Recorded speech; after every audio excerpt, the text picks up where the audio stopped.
మద్రాస్ హైకోర్టులో తమిళనాడు ప్రభుత్వానికి గట్టి ఎదురుదెబ్బ తగిలింది. దీపం వివాదంలో హిందూ సంస్థలకు అనుకూలంగా తీర్పొచ్చింది. రాష్ట్ర ప్రభుత్వ పిటిషన్ను తిరస్కరించింది మద్రాస్ హైకోర్టు. తిరుప్పరంకుండ్రం దీపం కేసులో సింగిల్ బెంచ్ జడ్జి తీర్పును సమర్థించింది. తిరుప్పరంకుండ్రం దేవస్థానం దీపం వెలిగించుకోవచ్చని తేల్చి చెప్పింది ధర్మాసనం. స్టాలిన్ ప్రభుత్వంపై మద్రాస్ హైకోర్టు ఆగ్రహం వ్యక్తం చేసింది. దీపం వివాదంపై రాజకీయాలు తగదని సూచించింది. 2 மாசமா இந்த திருப்பரங்குன்றம் விஷயங்களை நம்ம மீடியாவில் பார்த்துக்கிட்டே இருக்கிறோம். பல்வேறு கட்டுக்கதைகள், பல்வேறு பொய்கள், பல்வேறு தவறான சங்கதிகள் எல்லாமே மீடியாக்களில் திட்டமிட்டு பரப்பப்படுது. அது முக்கியமாக இந்து மக்களுக்கு எதிராக பரப்பப்படுது.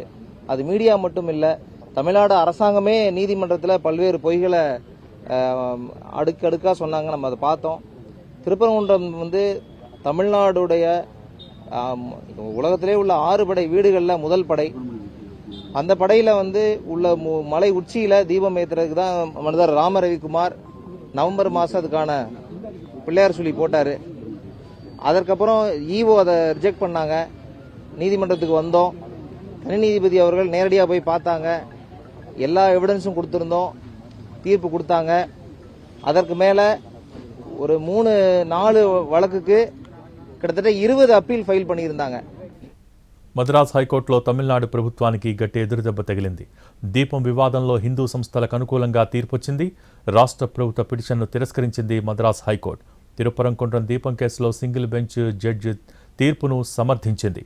దీనికి సంబంధించి పూర్తి సమాచారం మా ప్రతినిధి కార్తీక్ టెలిఫోన్ లైన్ ద్వారా అందిస్తారు. కార్తీక్, గత కొద్ది రోజులుగా కూడా కార్తీక దీపం మొదటి రోజు నుంచి జరుగుతున్నటువంటి వివాదానికి మద్రాస్ హైకోర్టు చాలా పూర్తి స్థాయిలో ఒక సమర్థవంతమైనటువంటి తీర్పిచ్చినట్టుగా కూడా హిందూ సంఘాలన్నీ కూడా భావిస్తూ ఉన్నాయి. ఈ విషయంలో తమిళనాడు ప్రభుత్వానికి గట్టి షాకే తగిలిందని చెప్పాలి. ఈ దీపం వివాదం సంబంధించి మొదట్లోనే మదురై మద్రాస్ హైకోర్టు బెంచ్ అనేది కూడా సింగిల్ జడ్జి తీర్పు అనేది కూడా ఇవ్వడం కూడా జరిగింది.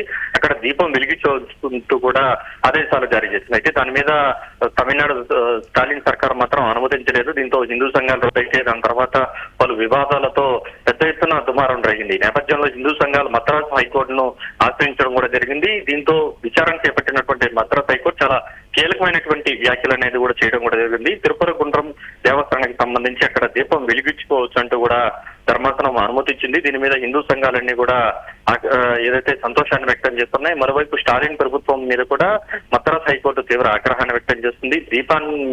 దీపానికి సంబంధించి దాన్ని రాజకీయంగా వివాదం చేయడం తగదంటూ కూడా తురకలాగించినటువంటి పరిస్థితి. దీన్ని ఒక రకంగా కూడా హిందూ సంఘాలన్నీ కూడా పూర్తి స్థాయిలో ఆనందాన్ని వ్యక్తం చేస్తున్నాయి. బయటకు వచ్చినటువంటి పిటిషనర్ తో పాటు అందరూ కూడా ఏదైతే మదురై బెంచ్ ఇచ్చినటువంటి తీర్పునే తాము మద్రాస్ హైకోర్టు ముందు ఉంచామని, దాన్ని అనుకూలంగా కూడా తమకు తీర్పు వచ్చిందంటూ కూడా చెప్పింది. ఎన్నో ఏళ్లుగా మేము తిరుపరగుండ్రం సుబ్రహ్మణ్యేశ్వర స్వామి ఆలయంలో కార్తీక దీపం సందర్భంగా కూడా దీపం వెలిగిస్తూ ఉంటాం. కానీ ఈసారి మాత్రం స్టాలిన్ ప్రభుత్వం మమ్మల్ని పోలీసులను పెట్టి ఎవరిని కూడా లోపలికి అనుమతించకుండా కూడా దాన్ని రాజకీయంగా కూడా మలుచుకోవాలని చూసిందంటూ కూడా హిందూ సంఘాలు పెద్ద ఎత్తున ఏదైతే స్టాలిన్ సర్కార్ మీద కూడా ఆగ్రహవేశాలు వ్యక్తం చేశాయి. అయితే ఒక రకంగా ఇది స్టాలిన్ ప్రభుత్వానికి మాత్రం ఒక గట్టి ఎదురుదెబ్బగా కూడా చెప్పుకోవద్దు.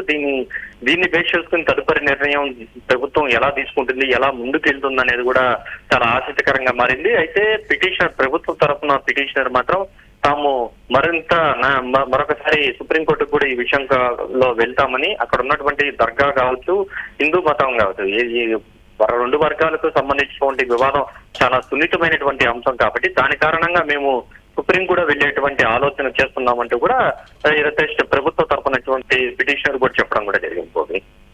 Thank you Karthik.